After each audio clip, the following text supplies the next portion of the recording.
is this the most horrifying story in Michigan history? Maybe Today in all of the United States. Maybe. In today's video of Talkers on the Wall, it's a major tone shift. We're not talking about films. We're not talking about TV shows. We're not talking about books. We're not talking about anything. Video games. We're going to be talking about a documentary on Netflix. A docu-series even. Mm-hmm. A two-parter. Yep. And we want to give a shout out to the person, or the people that request this video at our local Planet Fitness. They hyped this thing up. They said it was probably the best thing they'd ever seen. True. Scared them at night. And, you know, we have always been a channel for the fans. Exactly. So we wanted to, you know, pay them back for their following and, you know, their love and support. Yeah. And so we're reviewing the show that they recommended. Yep. And since we reviewing a show that they recommended, if you have any shows or any documentaries that you'd like to recommend, let us know in the comments. Put it in the comments, and we will eventually get to it. Yep, it's in the scope. It's true. Once the weekly releases run out, we'll hit the summer dry season, so we'll have stuff we need to review. But getting into it, is this the new Jack Ripper? No, it's not. But it's really demented. Yeah, and definitely a scary story. Mm-hmm. I would say it's kind of horrific. Or a tragedy. And us being on the west side of Michigan, it's it feels like it's really in our backyard. It's there's this guy who's done horrific things to his adopted daughter in restaurants that we've been in. It's that's just nuts that those people are just running around all willy-nilly.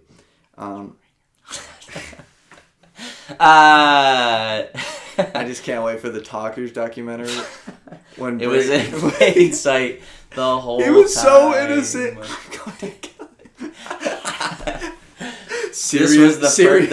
There was no signs. Sirius Black, completely innocent. But going into the fire, you could say. But yeah, I don't know. Do you think it works really well as a documentary? Yep. Do you think that this could work? The two-part aspect. Yeah. Do you think this could work as a film or a No. TV? I don't think there's enough meat on its bones for it to be its own Jeez, dude. movie. What? Not enough meat on the bones.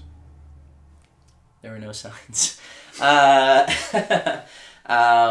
think that this works perfectly because each episode is only 40 minutes. Yeah. So it's an hour and whatever. Do you think that this could work as this is me reaching, but going into a documentary that's came out roughly 2 years ago? Yeah. I want to see how it could pertain future work. Do you think if you went to a Barnes and Noble and you saw Into the Fire as a book and not seeing the documentary, would it hook you as far as being a Michigander and being a true crime? As far as how it could work in that sense? Or do you think it'd be not enough narrative not enough meat on its bones? Not enough meat on its bones. That is a tough one actually. I've read only a few crime books or even I've only read 1 or 2 true crime books. I don't think unless the synopsis on the back of the book. Yeah. Unless it was super good, I don't think it would hook me necessarily. Because as it's presented, at least even on the trailer of the TV show, it's just presented as a missing persons report, basically. Yeah. And a mother's search for her missing daughter.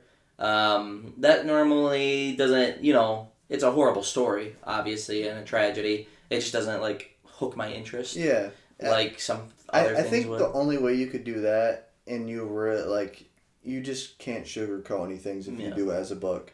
And I think in the best way to not sugarcoat that, honestly, you do POV chapters. Yeah. I mean, if you were to write it, as a fictional book, I mean, this is a true story, so it'd be a little bit harder to do. No, but POV I'm saying chapters, you could still do POV for nonfiction. I mean, has that been done before as a more of a reader than me? I don't read too much nonfiction. The 2 ones I've done are kind of studies. It was Mindhunter, and then another book where it was basically a criminal profile going over what he suspected a bunch of unsolved murderers was. Yeah. I haven't read a nonfiction book where it was POV. Normally they're like biographical, so it's like people talking about the people this happened to. Yeah. It's not like like they don't go out and have the people like write their own chapters and then bring it all together. Yeah. That's more of like an autobiography where it's all one author writing about his life story or something like that.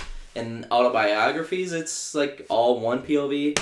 I've not read personally a nonfiction book that's multiple point of views, but it would be interesting if you could get that wife to write her own POV. Like, maybe because, like, in the documentary, she doesn't want to fess up or say anything. But maybe if you put, like, pen and pencil in her hand, she would, like, write down something that was maybe a little bit more incriminating. It would be really interesting. Yeah. Yeah. No, I mean, as far as, like, how, like, messed up that is in this setting, do you think, like... I don't know. Obviously, there's crazy shit that happens all the time. I'm just trying to... I had, like, a train of thought, but I kind of lost where it was going to go. But, I don't know. Is this, like, as far as what you've seen in Michigan besides... Like, is this the most, like, horrific thing that you've heard about Michigan? Other than the dog man? Yeah, probably. I was also... nonstop about this video, I was thinking about the dog man. Other than the dog man, I can't think of another story that's like this, in Michigan at least. I mean, Michigan, maybe because it's our home, it's one of those places you were like, meh, that sort of stuff doesn't really happen here. I mean, the true Northerners, I bet there's some crazy shit that happens up there. True. A lot of stuff that goes just like... even the dog man doesn't go past Manistee. Yeah, so true. It's like, fuck, if you're that close to Wisconsin, fuck, I do crazy shit too. Their cheese, man. True. Ooh. But... I mean, I think it's really the only, like, big crime case that I know of happening in West Michigan. I'm sure that there's a bunch of crazy stuff over near Detroit as well, just because higher population rates and things like that. And, you have the riots of Detroit. There's, like, that whole movie. I didn't see that, but I remember the trailer.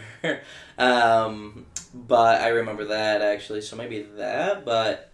I mean, I don't know. I don't know a ton about Michigan crime. I'm not gonna lie. Yeah, I mean, if you guys know any like crazy crime cases we should look into, make us scared of our own state, that'd be cool. Put them in the comments. But I don't personally know a whole ton about it. Yeah, and also I know that we're talking more nonfiction as well. But we did mention like the dog man too. If you want, if you want to like bring in like cool like Michigan folklore, because I feel like Michigan's one of those states that like has like those cool like creepy folk tales. And it's just fun to talk about. Yeah, we could make a whole video going over like your guys' like suggestions on whether it's like crimes or just like folk tales about Michigan. Yeah, or just straight up like folk tales in general that have not like got like its due justice, whether that's film, animated, or movies. Because I mean, there's stuff like Greek mythology, like just like literally anything. Anyone's culture has creatures and like myths that haven't been explored yet. So be cool to see and cool to talk about. Yeah, no, I would definitely be down. If you guys know anything, let us know in the comments. I mean, just when getting into something like Into the Fire really makes you think of what else is happening in the places that you live, like just everywhere. You know, you got Grand Rapids, Kalamazoo, Big Rapids, even Holland. Like what's going on in these huge cities that we don't really even know anything about. Yeah, no, like even at my job, we do like work with like MDOT. Yeah. And there's like some crazy stuff like at these rest stations where like people like will live there and then will wait until like someone is like feels like helpless, like out of gas or something, trying to sleep, and they'll just traffic them. It's like horrific stuff. And then like we kind of we bring in like distress signals. I won't list out any like products or anything, but you guys just watch it happen. Yeah, no, but it's just like horrific stuff happens everywhere. Like especially you're on that run 130 north and you got to stop in Big Rapids and you don't know anything and you're in the BFK. Yeah, it's just not a good place to be. No. I mean, the world's cruel. Yeah, true. No, I think that's the biggest thing to take away from this documentary too, is that just like, the world's cruel and it sucks. Like, totally shitty situation. You know, the biological mother gave up her daughter so she could hopefully have a good life, and she just got the shit lottery of going to this psychopath. Yeah, it's yeah. I mean, I don't have too much to say about it. Yeah, I don't either. I mean, I think I'm all good on it. Like I said, it came out 2 years ago. Yeah, good documentary. It was a good documentary. And yeah, I mean, it just really makes you think about what's happening in your own backyard. True. But there's really spectrum to this stuff. Yeah. But I mean, that's it for me. As always, I'm Cole. Braden. And this has been Talkers on the Wall. Peace.